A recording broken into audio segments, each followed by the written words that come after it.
There is a lot of things you think about yourself that are actually utterly and entirely untrue, and you might have got it from a third grade teacher who didn't even know you in the first place. So, Judah, we have a question that you came to mind on this because we've had so many long conversations about this topic of self-talk. How do I change my negative self-talk? What do you have to say about that? Well, I think a lot of people have the misnomer that they actually don't have any self-talk. And by default, everyone does.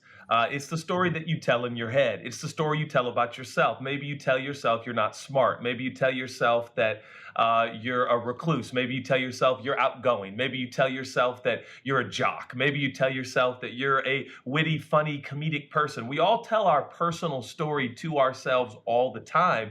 And oftentimes we tell ourselves those stories right before we walk into the room, whatever the room is, and we kind of act accordingly. And so, first of all, I think it starts with an acknowledgement that I actually have a running story in my head about me. And is it accurate and is it right? Now, my favorite thing to do to investigate the story that I tell myself is I sit down with a trusted few people and say, hey, listen, here is the story that I tell myself. I currently have a businessman. He's a CEO of a publicly traded company. And every time we get on our call, as he mentors me in business, I'll say something, well, I don't really know nothing about business. And he'll stop me and say, that is completely categorically untrue. It's something that you tell yourself to insulate yourself and protect yourself, to deflect and defer responsibility, but you're actually very smart and capable. And I've been trying to digest a good friend, right? The wounds of a friend are good, the scripture essentially says. That's a paraphrase.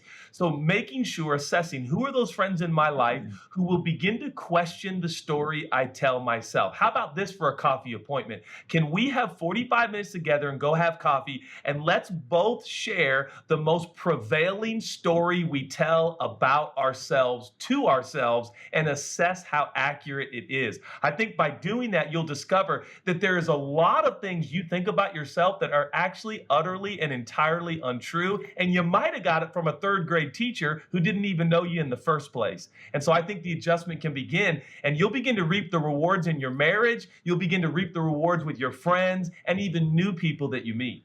Yeah, that's so good. These beliefs that we bombard our head with, these unhealthy beliefs, they begin to carve a groove into our brain, and we start to just think that's reality, and it's just not. And buddy, you have practiced this so well. You and I have had countless hours of conversation about this very topic, and we do that for each other. And it's something that you don't just preach about it, but you put it into practice. And thanks for giving us your wisdom today.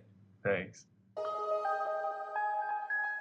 Hey friends, we really hope you're enjoying the marriage conversations here on our A Better Us YouTube channel. We have hundreds of more helpful marriage videos designed to give you hope and tools to make your marriage even better. Right. And you can see just a few options we think you might like here and here. So keep exploring. Oh, and make sure you subscribe by clicking here so you don't miss out on all the great marriage help we have coming your way all the time.